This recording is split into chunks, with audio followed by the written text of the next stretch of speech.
নমস্কার বন্ধুরা, চলে এলাম আর একটা ব্লগ নিয়ে। আজকে আপনাদের সাথে আমার জন্মাষ্টমীর ব্লগ শেয়ার করব। জানি অনেকটা লেট হয়ে গেল, কিন্তু কিছু করার নেই, এবারে খুব ব্যস্ত ছিলাম। এই যে দেখুন, জন্মাষ্টমীর সব আয়োজন চলছে।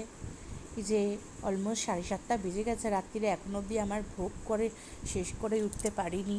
আজকে সকাল থেকে আমি 4 বেলা ভোগ দিই, তো যেটা শেষ প্রহরের ভোগ হয় সেটা এখনও অবধি শেষ করে উঠতে পারিনি। 7:30 বাজে অলমোস্ট। এই যে প্রত্যেকবারে তালটা আমার বরই কিয়ে দেয়, কারণ আমার হাতে অপারেশন থাকার কারণে আমি তালটা কাইতে পারি না। আর এইবারে দেখলাম একটা জিনিস, যে প্রত্যেকবারে আমার তাল কোথাও না কোথাও থেকে ঠিক আসে।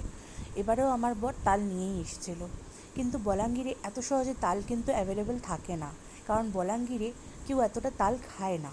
যে দেখুন ভোগ, দেখুন কী অবস্থা হয়েছে রান্নাঘরের, একা হাতে সব কিছু করছি তো ঠিক সামলে গুছিয়ে উঠতে পারছি না। এই যে খিচুড়ি, পায়েস, আর এই যে তরকারিটা এখনও অবধি হচ্ছে, একটু আরও 10 মিনিট হবে। এরপরে তালের বড়াটা বানাবো। এগুলো প্যাকেটগুলো সব সাইড করে রেখেছি, কারণ হাতে হাতে করবো বলে। हे कृष्ण करुणा सिंधु दीनबंधु जगत्पते गोपेश गोपिकाकांत राधाकांत नमस्तुते नमो ब्राह्मण्य देवाय गो ब्राह्मण्य हिताय च जगद्धिताय श्रीकृष्णाय गोविंदाय वासुदेवाय नमो सप्तपंचमे गौरांगी राधा वृंदावनेश्वरी सप्तभानुसुते देवी तं प्रणमामि हरिप्रिये जय गोपाल गोविंदाय श्री हरि मधुसूदनाय गोपालाय नमो हरे कृष्ण कृष्ण कृष्ण हरे हरे हरे राम राम राम हरे हरे जय गोपालाय जय। मुझे चाहिए बोले हरे कृष्ण हरे कृष्ण हरे कृष्ण हरे कृष्ण हरे कृष्ण हरे कृष्ण राधे राधे राधे राधे राधे राधे राधे राधे राधे राधे राधे हमारे पास फूल नहीं है। শেষ পর্যন্ত ভোগ করে উঠতে পেরেছি, সেই সময়ের মধ্যেই করে উঠতে পেরেছিলাম। আর ভোগের মধ্যে ছিল খিচুড়ি, পায়েস, পাঁচমিশালি সবজি আর তালের বড়া।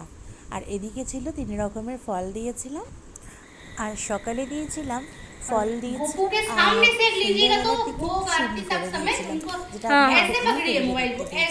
তো এটাই নিয়ে আমার 4 বেলার ভোগ वो वहाँ पे जाके আর যথেষ্ট চেষ্টা করি ভগবানকে দেওয়ার, জানি পুরোটা দিতে পারি না, অনেক কিছু বাকি আছে। তার জন্য সত্যি আমি খুব দুঃখিত যে আমি সবটা করে উঠতে পারি না। এই যে দেখুন, তালের বড়াটা ভাজছিলাম, মোটামুটি ঠিকই উঠছিল তালের বড়াটা, সেরকম কোনো অসুবিধা হয়নি। কিন্তু তালের বড়াটা করাটা কিন্তু খুবই কঠিন লাগে আমার, জানেন তো। অতটা ভালো আমি রান্নাবান্নায় কিন্তু পটু নই, একটু আধটু করি, যেটুকু পারি সেটুকুর মধ্যেই ভগবানকে ভোগ দিই। আমার ভিডিও যদি ভালো লাগে আমাকে সাবস্ক্রাইব করুন আর ফলো করুন। Thank you.